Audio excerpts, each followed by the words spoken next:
నంద్యాల జిల్లా శ్రీశైల మహాక్షేత్రంలో శివరాత్రి బ్రహ్మోత్సవాల సందర్భంగా శ్రీశైలంకి వచ్చే భక్తులకు అన్ని ఏర్పాట్లు చేస్తామన్నారు మంత్రి ఆర్ నారాయణ రెడ్డి. శివరాత్రి బ్రహ్మోత్సవ ఏర్పాట్లకు ఉన్నత స్థాయి అధికారుల సమావేశం జరిగింది. రాష్ట్ర మంత్రులు ఆర్ నారాయణ రెడ్డి, వంగలపూడి అనిత, అనగాని సత్యప్రసాద్, బీసీ జనార్దన్ రెడ్డి, బుడ్డా రాజశేఖర్ రెడ్డి, జిల్లా అధికారులు, దేవాదాయ శాఖ commissioner K Ramachandrarao, SP Adiraj Singh Rana పాల్గొన్నారు.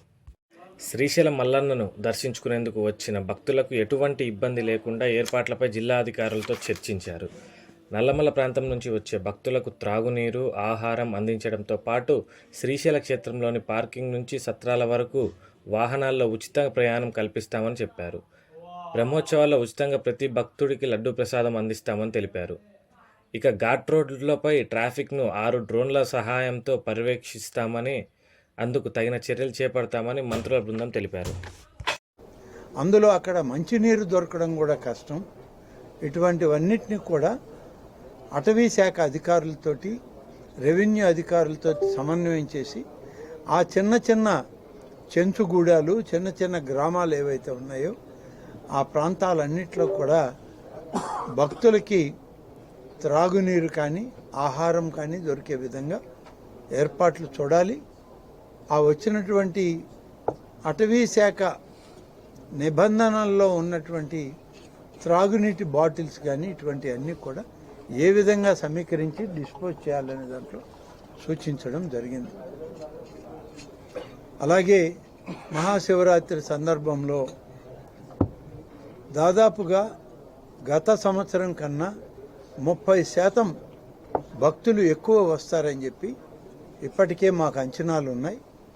ఈ 30% భక్తులు ఎక్కువ అయ్యే కొంది దానికి తగ్గట్టుగా ఇక్కడ ఏర్పాట్లు ఉండాలి, మ్యాన్ పవర్ ఉండాలి, అన్ని డిపార్ట్మెంట్లలో సమన్వయం రావాలని కూడా చెప్పడం జరిగింది. దీనికి సంబంధించినటువంటి ట్రాఫిక్ ఇబ్బందులు లేకుండా అందరికీ పార్కింగ్ లాట్స్ పెట్టాలి, సీసీ కెమెరాలు పెట్టాలి, సెంట్రల్ కంట్రోల్ రూమ్కి కనెక్ట్ చేయాలి. పార్కింగ్ ఏరియాస్ నుంచి వాళ్ళ సత్రాలకు, గెస్ట్ హౌస్లకు వెళ్ళాలంటే అక్కడ మినీ వ్యాన్స్ పెట్టి వాళ్ళని తరలించడం చేయాలి అని చెప్పి కూడా సూచించడం జరిగింది. 1 తారీఖు నుంచి 3వ తారీఖు వరకు దాదాపు 12-13 రోజుల పాటు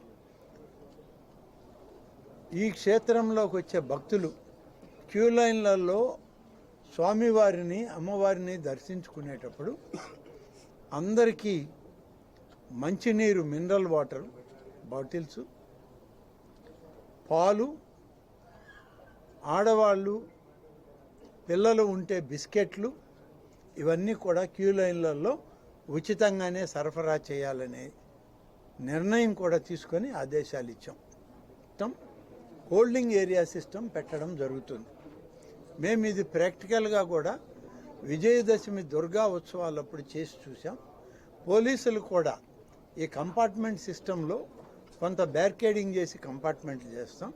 ఒక 500 మంది 600 మంది అక్కడ ఉండేటట్లు ఒక్కొక్క కంపార్ట్మెంట్ ఖాళీ అయ్యాక 2వ కంపార్ట్మెంట్లో భక్తులు మొదటి కంపార్ట్మెంట్లకు వెళ్ళడానికి ఏర్పాట్లు చేస్తాం.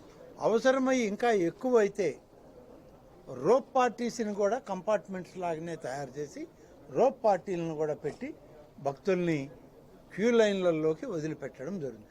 ఎలాంటి తొక్కిసలాటికి ఆస్కారం లేకుండా ఈ 12 రోజులు కూడా ప్రతి ఒక్కరికి దర్శనం జరిగే విధంగా ఏర్పాటు చేస్తుంది. 23వ తారీఖున సాయంత్రం 6:30 సమయం ఇచ్చారు.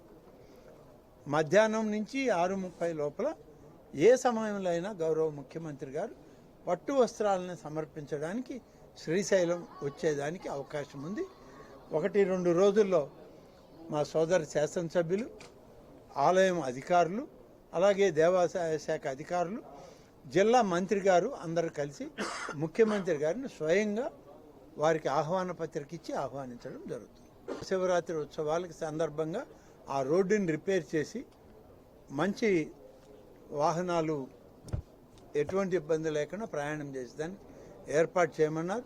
2 రోజుల పాటు ప్రధానంగా 25, 26 2 రోజుల పాటు దేవస్థానం పరిధిలో ఉన్నటువంటి టోల్స్ కూడా ఏవైతే శ్రీశైలం టోల్ గేట్స్ ఉన్నాయో టెంపుల్ టోల్ గేట్స్ కూడా ఫ్రీ చేసేస్తున్నాం, డబ్బు తీసుకునేది జరగదు. ఇవి భక్తులకు కూడా మేము మీ ద్వారా విజ్ఞప్తి చేస్తాం. 25, 26 అంటే 2 రోజులు ఉచిత ట్రాఫిక్ ఉంటుంది. ఎక్కడ టోల్ గేట్లు వసూలు చేయడం ఉండదు. దేవస్థానానికి సంబంధించి సమన్వయం